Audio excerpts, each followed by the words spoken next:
আজকে আপনাদের সাথে একটা এগলেস চকলেট কেকের রেসিপি নিয়ে এসেছি। যারা ডিম খেতে পছন্দ করে না বা যারা হচ্ছে নিরামিষ কিংবা যেসব বাচ্চাদের ডিমের অ্যালার্জি রয়েছে সেসব বাচ্চারা কিন্তু আসলে ডিম খেতে পছন্দ করে না বা খেতে পারে না অ্যালার্জির কারণে, সেই সব মানুষেরা কিংবা সেই সব বাচ্চাদের জন্য এটা একটা পারফেক্ট কেক। এখানে প্রথমে আমি শুকনো উপকরণগুলো নিয়ে নিয়েছি। এখানে নিয়েছি আমি 1 কাপ ময়দা প্লাস 1/4 কাপ, 1 চামচ পরিমাণ বেকিং পাউডার, বেকিং সোডা 1/2 চামচ,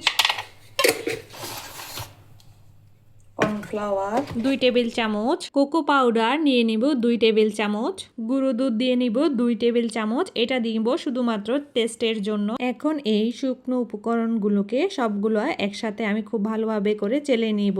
এখন অন্য একটা শুকনো বল নিয়ে নিব। এতে আমি দিয়ে নিব 1 কাপ পরিমাণ কুসুম গরম দুধ। দুধটা অবশ্যই কুসুম গরম হতে হবে, ঠান্ডা কিংবা একদম খুব বেশি গরম হওয়া যাবে না।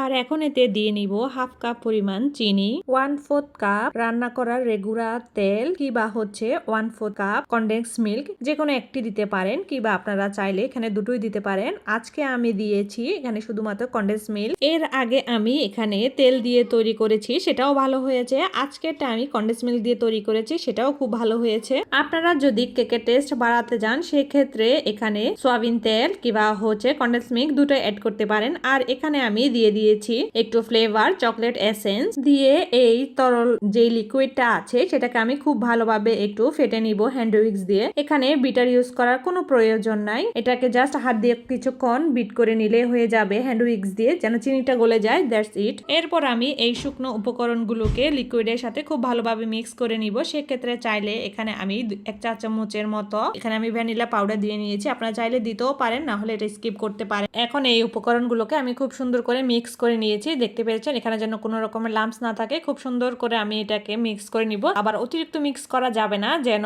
এই কেকের এই ব্যাটারটা যেন বসে না যায়। একদম একেবারে শেষের দিকে আমি এখানে 1/2 চা চামচের মতো ভিনেগার দিয়ে নিয়েছি। এই ভিনেগারটা দিয়েছি কারণ সোডার কারণে, আমি যেহেতু এখানে শুকনো উপকরণগুলোর সাথে সোডা মিক্স করেছি, এই ভিনেগারটা দেওয়াতে এই সোডাটা অ্যাক্টিভ হবে। এখন এই কেকটাকে আমি ওভেনে দিয়ে 30 থেকে 45 মিনিটের মতো বেক করে নিয়েছি। দেখতে পেরেছেন আমি টুথপিক ঢুকিয়ে কেকটাকে চেক করে নিয়েছি। আমার কেক যেহেতু টুথপিক ক্লিন এসেছে তার মানে আমার কেকটা একদম পারফেক্ট হয়েছে। মাশাআল্লাহ মাশাআল্লাহ, আমার কেকটা কতটা সুন্দর হয়েছে আর একদম পারফেক্ট হয়েছে। অনেক স্পঞ্জ আর অনেক ফুলেছে আমার কেকটা। এখন এই কেকটা আমি আপনাদের সাথে কেটে আমি আপনাদেরকে দেখাবো আমার কেকটা ভিতরে কেমন হয়েছে। আপনারা কেকটাকে একদম পুরোপুরি ঠান্ডা করে তারপরে মোল্ড আউট করবেন এবং কেকটাকে স্লাইস করে নেবেন। আমি যেহেতু কেকটা ডেলিভারি করার প্রয়োজন ছিল আর আপনাদের সাথে ভিডিও করছিলাম, সেই কারণে আমি কেকটা গরম গরম স্লাইস করে নিয়েছি। কেকটা এতটা বেশি গরম আর সফট ছিল যে আমি কেকের মধ্যে হাত দিতে পারছিলাম না। আপনারা আমার এই ভিডিওটা অবশ্যই লাইক কমেন্ট শেয়ার করবেন আপনার ফ্রেন্ডস এবং ফ্যামিলির সাথে। এরপর আপনারা আপনাদের পছন্দ মতো এটাকে ডেকোরেশন করে নেবেন। যেহেতু আমার এটা অর্ডারের কেক ছিল, এটাকে আমি খুব সুন্দর করে ডেকোরেশন করে নিয়েছি। আজকে এ পর্যন্তই। আপনারা জানাবেন আমার কেকটা কেমন হয়েছে। আল্লাহ হাফেজ।